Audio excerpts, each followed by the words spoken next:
अध्यक्ष जी, जब लालू प्रसाद जी, माननीय लालू जी देश के रेल मंत्री थे, उस समय एक योजना की घोषणा की गई थी इसी सदन में। अरे 10 साल का हिसाब दे दो, अरे 10 साल का हिसाब दे दो। केवल सब कुछ उधर के लिए है तो सबका साथ सबका विकास का नारा बंद करो।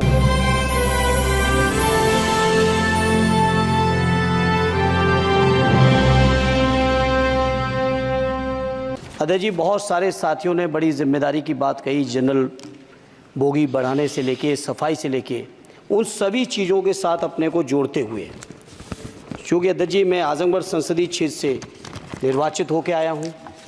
आजमगढ़ संसदीय क्षेत्र अपने आप में बहुत ऐतिहासिक क्षेत्र है। अल्लामा शिबली नुमानी, कैफी आज़मी, अयोध्या प्रसाद हरियोत से लेके तमाम जो हमारे एक से एक महान लोगों की ये सरजमी रही है। अध्यक्ष जी, आजमगढ़ क्षेत्र अलग अलग विविधताओं से भरा हुआ है। आजमगढ़ के लोगों को जहां रोज़गार के लिए मुंबई जाना पड़ता है, वहीं शिक्षा के लिए आजमगढ़ के लोगों को इलाहाबाद और प्रयागराज की ज़रूरत पड़ती है। प्रदेश की राजधानी लखनऊ है, देश की राजधानी दिल्ली है। इसलिए मैं अपनी ओर से अपने क्षेत्र के लिए आजमगढ़ से मुंबई, जो कोरोना से पहले, माननीय मंत्री जी ध्यान दे दें, कोरोना से पहले आजमगढ़ से मुंबई एक रेल चलती थी जो कोरोना काल से बंद चल रही है। हमारा अनुरोध है कि उस रेल को न केवल वो साप्ताहिक थी, उस रेल को हर दिन के लिए शुरू किया जाए, बल्कि साथ ही साथ आजमगढ़ से लखनऊ, आजमगढ़ से इलाहाबाद, जहाँ पे इंटरसिटी से डेली लोग आवागमन कर सकें, आ जा सकें, उसके लिए इस ट्रेन को भी शुरू कराने की कृपा करें। साथ ही साथ अध्यक्ष जी, आजमगढ़ से दिल्ली जाने का केवल एकमात्र जरिया कैफिया ट्रेन है, और कैफिया ट्रेन के में बैठने का टाइम तो सुनिश्चित है, लेकिन कब पहुंचेंगे इस बात की कोई भी जिम्मेदारी और गारंटी नहीं है। इसे मंत्री जी मैं आपसे अनुरोध करूंगा कि आजमगढ़ से दिल्ली के लिए एक नई रेल लाइन, नई रेल ट्रेन शुरू करने की कृपा करें। मैंने जनरल बजट की चर्चा में भी जिक्र किया था, आजमगढ़ से बनारस से बायां आजमगढ़ गोरखपुर तक नई रेल लाइन का बड़ा प्रचार किया गया। अध्यक्ष जी, हमसे पूर्व सांसद ने बहुत प्रचार किया कि हमने सैंक्शन करा दिया है, लेकिन उस पर अभी एक भी रुपए की बजट न स्वीकृत है, न उस योजना का स्वीकृत है। सर्वे ज़रूर हुआ है, डीपीआर ज़रूर बनी है, लेकिन उसकी स्वीकृति मंत्री जी और फंड अभी बाकी है। मैं उम्मीद करता हूं कि आप इसको ज़रूर ध्यान देंगे।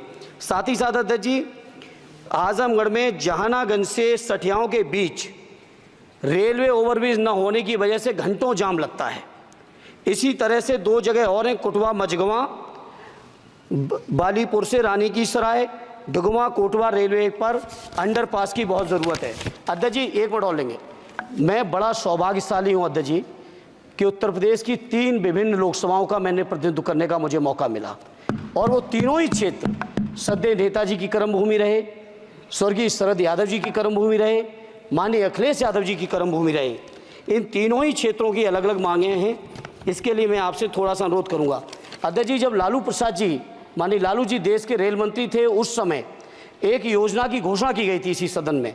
वो घोषणा थी मैनपुरी से एटा, कासगंज होते हुए बदायूं, बदायूं से संभल होते हुए गजरौला तक नई रेल लाइन की घोषणा की गई थी माननीय मंत्री जी, माननीय लालू जी के समय, और आज तक उसकी घोषणा पे कभी सर्वे भी नहीं हुआ। इसलिए मेरा अनुरोध है, वो पुरानी योजना है। सर जी, आप ये समझो अब कि घोषणा होती थी, कुछ नहीं होता था।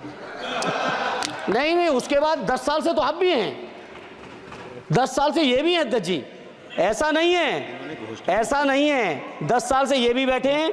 चूंकि हमारी पार्टी के पास समय कम है, इसलिए हम उसको ज़्यादा लंबा नहीं कहेंगे। दूसरा, मैनपुरी से घोषणा नहीं की थी, घोषणा उन्होंने की तो थी। पूरा करना इनकी भी जिम्मेदारी है कि अध्यक्ष जी, विभाग नहीं बदल गया है, भारत सरकार की जिम्मेदारी है।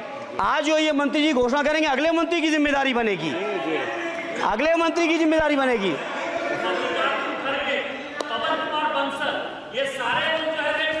अरे 10 साल का हिसाब दे दो, अरे 10 साल का हिसाब दे दो। चलिए धर्मेंद्र, अरे मेरे पास समय कम है, उसका दुरुपयोग ना करो। धर्मेंद्र जी बोलिए। अध्यक्ष जी, मैनपुरी से दिल्ली के लिए, मैनपुरी से लखनऊ के लिए, बदायूं से लखनऊ के लिए, बदायूं से दिल्ली के लिए इन रेल लाइनों की सख्त, रेलवे ट्रेनों की सख्त ज़रूरत है।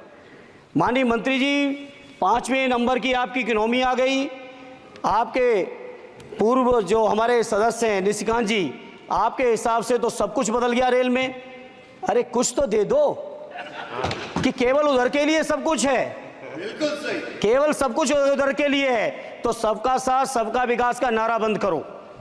और अगर नारा देना है, नारे को सच बनाना है, प्रधानमंत्री जी की बात को सही साबित करना है, तो माननीय मंत्री जी ये जो मांगे हमने रखी हैं, आजमगढ़ लोकसभा के लिए रखी, मैनपुरी के लिए रखी, आजमगढ़ के लिए, बदायूं के लिए रखी, संभल के लिए रखी, एटा के लिए रखी, इन सभी को पूरी कर दीजिए मंत्री जी। और नहीं कर सकते हैं तो कम से कम इस सदन के अंदर तो सबका साथ सबका विकास नारा देना बंद ही कर दो। और नारा जिस दिन देना बंद कर दोगे और ये कह दोगे कि आप विपक्ष में आपका नहीं करेंगे, उस दिन हम अपने क्षेत्र के लोगों को संतुष्ट भी कर लेंगे। हमारे क्षेत्र के लोग इतने स्वाभिमानी लोग हैं। माननीय अध्यक्ष जी कि आपने मुझे रेल बजट पर बोलने का मौका दिया। मैं माननीय प्रधानमंत्री जी और माननीय रेल मंत्री जी को बहुत बहुत लाइट बीच में छूट गया, आ गई। तो धन्यवाद अध्यक्ष जी।